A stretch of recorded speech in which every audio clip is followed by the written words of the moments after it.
The ideas of rights that prevailed during the Middle Ages were dominant today. How would they affect your life? Well, for one, I wouldn't have much of a voice in government. Wouldn't be as protected by a higher power like the Constitution that we have today. And I think that's really important that we have the higher power and rule of law given to us by the Constitution, because it gives us a lot of the natural rights that philosophers like Locke were focused on. Alluding from what Julie said, as well as the idea of representation within government and our right to vote or have a voice within our government and system would not be as dominant as they are today. So we would probably be oppressed by multiple causes or effects that might arise. In the feudal system in Europe during the Middle Ages, there was a very, very rigid class system. And if I was born into more of a lower class, then I would be stuck in that class for the rest of my life. I would have no opportunity to move up in life or better myself in any way.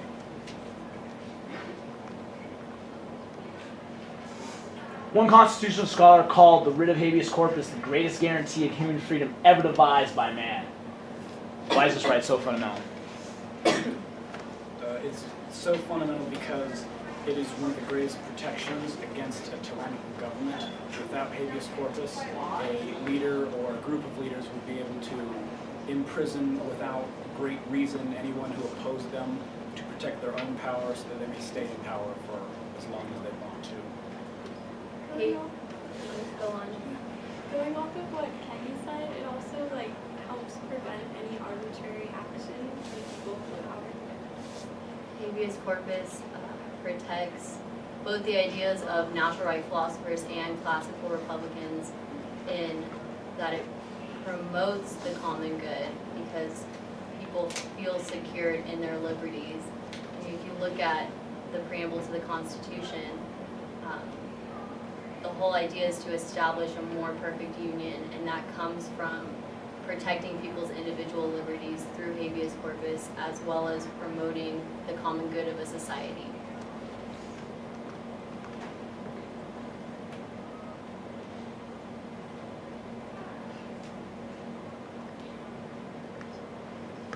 Why is the Constitution considered higher law? What are the main characteristics of higher law? The Constitution is considered higher law due to the idea that anyone in power, in high power, cannot do any action to go off the Constitution in ways that might not seem lawful. Higher law would consist of ideas that cannot be. I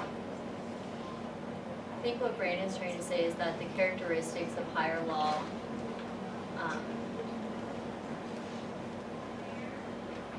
think what Julie's saying is that one of the major characteristics of higher law is the rule of law, that those in power. Higher law is above any person in power and any person in the society in general, and it has more authority than any individual could. Yeah, I'm going to stop there. I want to make sure all the groups get in. So, like I said, this is a grand experiment. I thought 5 would be enough, but I'm just going to do 3 from here on out. So, because I want to get all the groups in the time we have. Julie, your first answer, you came out and you were so authoritative. You're like, boom, here's the answer. That's awesome. But you got to make sure you relate it back to what are you talking about? I wouldn't be able to speak. Now, then you got to get into the history a little bit more about women's rights and then maybe comparing it to other places where women don't have that thing. So you kind of, you came out there and it was apparent what you were saying, but then you didn't kind of get to the crux that you're talking about you as a woman, right? So you got to get back to that. But man, so powerful the way you came out. You have to be more powerful, all right? Don't not be you, but you just got to be able to project because you may have someone who is hard of hearing and just can't hear you. We're going to be in a huge room. You're not going to have a microphone. So what you have to say has to be there, so you have to project a little bit more. Good pickup, but you got to make sure you got to add the answer. Good pickup, make sure you have the answer. Great pickup, all right?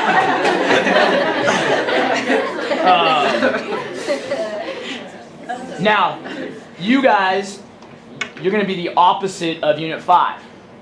Unit 5 is going to be wrapped around current events or modern stuff with constitutional law.